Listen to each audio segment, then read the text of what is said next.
Ada sebanyak 5.170 berkas dari tahun 2003 hingga 2020 di Balai Diklat Keagamaan Palembang telah dimusnahkan.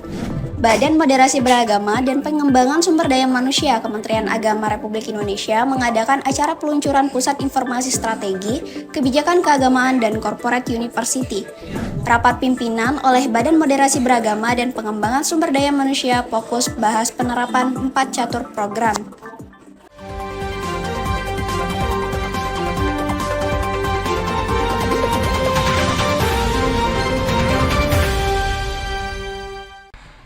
Halo sahabat LTV, TV-nya Balitbang. Selamat datang di kabar LTV sepekan yang membahas berita aktual seputar pendidikan, pelatihan, dan keagamaan.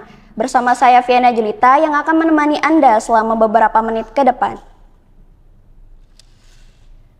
Berita pertama, setelah disetujui oleh Kepala Arsip Nasional Republik Indonesia, ada sebanyak 5.170 berkas dari tahun 2003 hingga 2020 di Balai Diklat Keagamaan Palembang telah dimusnahkan sesuai dengan aturan yang ada. Indonesia Raya. Dalam pemusnahan ini, BDK Palembang mengundang saksi yakni Ana Wijayanti Kusumaningsih, Arsiparis Ahli Muda dari Arsip Nasional RI, Arsiparis Ahli Madya sekaligus koordinator dari Biro Umum Sekjen Kemenak RI, Ahmad Maulana, Endang Sulanjari dan Sri Mariati, Arsiparis dari Sekretariat BMBP SDM. Ana menyatakan kegiatan pemusnahan arsip sesuai dengan konteks operasional. Pemusnahan arsip merupakan bagian representasi dari salah satu kegiatan Kementerian Agama. Ya, dia untuk dimusnahkan itu dimanapun nanti selain BDK, kami harapkan sudah rajin untuk melakukan pemusnahan arsipnya. Jangan lupa juga untuk penyerahan arsipnya untuk lebih lagi sehingga antara pemusnahan dan penyerahan arsip seimbang. Ahmad Maulana menyampaikan arsip yang tercipta menggunakan anggaran negara merupakan arsip negara yang pengelolaannya sesuai prosedur. Ada 4 siklus dalam kearsipan, ialah penciptaan, penggunaan, pemeliharaan, dan penyusutan. Ke depan, saya berharap kegiatan ini tetap menjadi perhatian dan juga ditingkatkan melalui kegiatan penyerahan arsip yang bernilai sejarah yang dihasilkan oleh BDK Keagamaan Palembang. Kegiatan ini diakhiri dengan penandatanganan surat serah terima dan pemusnahan berkas secara simbolis. Rapat pimpinan yang dilaksanakan oleh Badan Moderasi Beragama Pengembangan Sumber Daya Manusia Kementerian Agama Republik Indonesia berfokus pada penerapan 4 catur program. Rapat ini membahas tentang 4 catur program, diantaranya transformasi DKS atau digital kelembagaan dan sarpras, pemetaan dan penataan SDM, penguatan baseline kebijakan bidang agama dan layanan keagamaan, dan jamu jotas atau meningkatkan jaminan mutu dan zona integritas. Kepala BMBP SDM Kemenak RI, Suyitno, membahas peningkatan kompetensi SDM melalui Zoom yang diikuti oleh seluruh kepala BDK dan Loka pada Senin 20 Januari 2025. Ia juga menyampaikan untuk menambahkan peningkatan kompetensi bisa dilakukan melalui internal seperti pelaksanaan BIMTEK yang menunjang. Dalam rangka apel pagi, Balai Diklat Keagamaan Palembang melakukan pengecekan kedisiplinan pegawai dan pakaian kerja pegawai. Kedisiplinan ini merupakan bagian dari Epiden PMPZI, area pengawasan internal.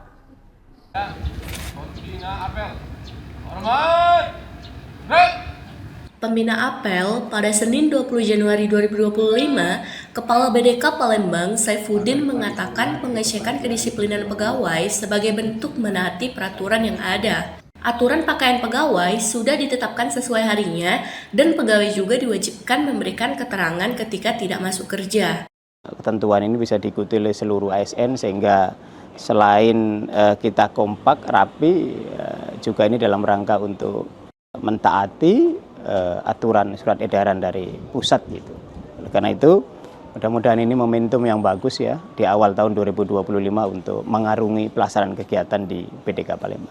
Ia juga berpesan kepada para pegawai untuk lebih bijak dalam menggunakan media sosial dengan hal yang positif dan memberikan motivasi yang baik sebagaimana fungsi dari ASN. Apel pagi kali ini menjadi lebih istimewa karena sebanyak 6 orang pegawai menerima SK kenaikan pangkat dan jabatan. Badan Moderasi Beragama dan Pengembangan Sumber Daya Manusia Kementerian Agama Republik Indonesia mengadakan acara peluncuran Pusat Informasi Strategi Kebijakan Keagamaan atau Pijakan dan Corporate University. Badan Moderasi dan Pengembangan Sumber Daya Manusia atau BMPSDM Kementerian Agama Republik Indonesia mengadakan acara peluncuran Pusat Informasi Strategi Kebijakan Keagamaan atau Pijakan dan Corporate University. Kegiatan dilakukan secara daring dan luring pada Kamis 23 Januari 2025. Menteri Agama Republik Indonesia, Nasaruddin Umar, membuka acara launching Corporate University. Ia mengatakan agar ini menjadi hal yang bermanfaat bagi Kemenak RI. Kepala BMPSDM Muhammad Ali Ramdhani menjelaskan Corporate University merupakan sebuah lembaga untuk mencoba menata dan mengolah peningkatan kapasitas sumber daya manusia. Acara diawali dengan Menteri Agama berkeliling melihat fasilitas Corporate University dan diakhiri dengan acara menandatangani prasasti serta launching Pijakan dan Corporate University. Cetak sejarah baru, BDK Palembang adakan talk show dengan menggunakan bahasa Inggris yang membahas tentang capai tujuan belajar melalui pembelajaran terpersonalisasi di studio LTP.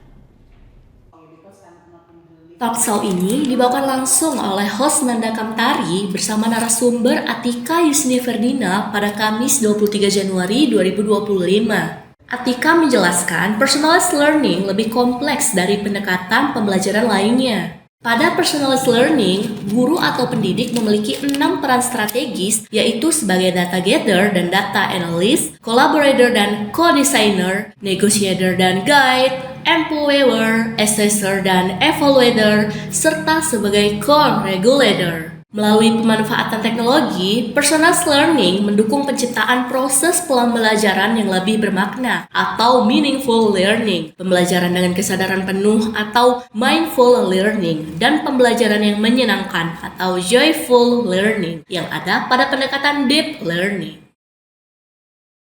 Jadi tujuan dari talk show ini adalah untuk mendiseminasikan atau menyampaikan hasil dari short course yang dilaksanakan di bulan Desember lalu. Jadi short course itu adalah bertema tentang advancing Indonesian education through Australian personalized learning practice. Jadi kita ingin menyampaikan apa sih esensi dari personalized learning, dan harapannya ke depan semoga personalized learning ini dapat diterapkan tidak hanya dalam lingkup pendidikan dan pelatihan di Kementerian Agama, tetapi juga ke dalam sektor-sektor pendidikan madrasah maupun RA dan lain sebagainya. Demikian kabar LTP Sepekan. Saksikan terus informasi aktual di kabar LTP Sepekan lainnya. Jangan lupa share, like, dan subscribe YouTube LTP Balitbang. Saya, Viana Julita, bersama kru LTP yang bertugas mengucapkan terima kasih. Sampai jumpa LTP TV-nya Balitbang.